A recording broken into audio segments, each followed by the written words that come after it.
What's crazy is how fucking technologically advanced the Germans were. So far ahead of us. It's so amazing.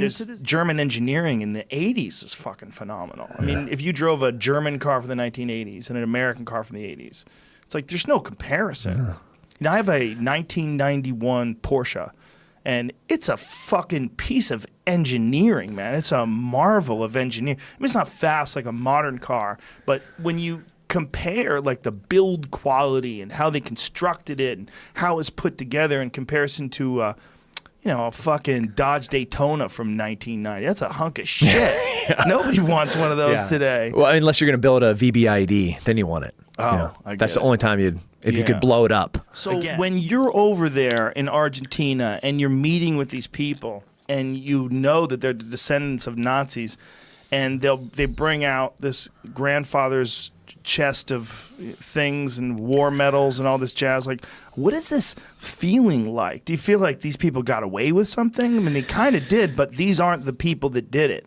But they're the descendants of the people that did it, and they're still worshiping those people in some way. Yeah, I had a lot of soul searching, trying to figure out what is the appropriate thing. What's the appropriate response? What am I supposed to be feeling right now? And I think I'm a pretty exposed person. Like, I'm in tuned with what I feel. And one of the hardest days, we're in Chile, and I interviewed this man and this woman, and they are both. One of them is a second generation. So she was born on the Colonia Dignidad, on this compound as a Nazi. Separated from her parents. She didn't know who her parents was. No, I'm sorry. She was brought there at like age 3 or 4. But she grew up there, and they're separated from her parents. She didn't know who her parents was. Her husband was a Chilean boy that was local. And he heard about this new hospital that's built by Dr. Mengele, and how everybody has food there. And he's a poor Chilean kid, so he was able to get onto the compound. Well, the locals and the Germans aren't supposed to be together, so he was kind of kept separated.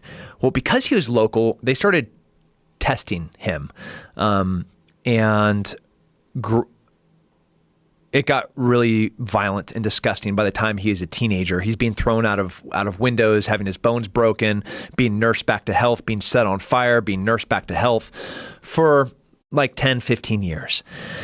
He finally talks what will be his future wife into escaping with him. And they sneak out in a cheese truck because one of his friends, when he was a Chilean kid, grew up to be a police officer in a nearby, and he was able to get a letter out to them, be like, please come help us. And they came in to do a health inspection, and they hopped inside of this cheese truck, and they got away. So I'm talking to this guy, and he's telling me about the things that happened to him. And I'm not going to get into it. I mean, but they were the most horrible things that could happen to a little boy that you could imagine.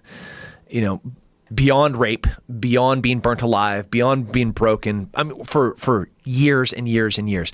And I'm shaking because man, I'm in Afghanistan, and you know, they threw some acid on some kids, and I found those guys and I killed those guys because that's what you do when you hurt little kids.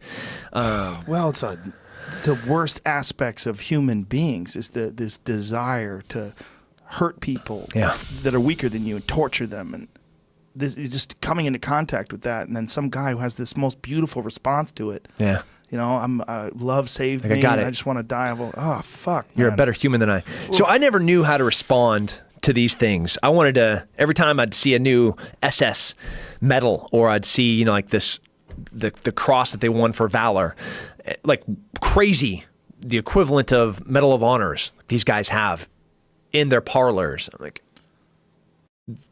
these were Nazis. You realize your grandpa is yes. Total pride swelling in their chest. You know, I was like, whoa. So they basically created these little colonies. Yeah. Nazi colonies in South America. Yeah. Did you Google Colonia Dignidad? Yeah. Did you? You will have nightmares. Dude, I'm freaking out. Yeah, it was there we go. Reformed Nazi cult trying to, what does it say, Jamie? What's the full title? Full Nazi cult. What is the So that's just a marketing thing, because it's still the same place. Reformed Nazi cult trying to open its colony to tourism. And where is this? That's in Chile. Yeah, I spent a lot of time there, right there. How They made a weird, movie man. about it. So that's current day, right there. Jesus Christ. That's Lederhosen. so strange. It's freaking gorgeous, though. It is Shangri-La. Yeah, German flag flying. Wow. They've tried to hide the Nazi things that they've had.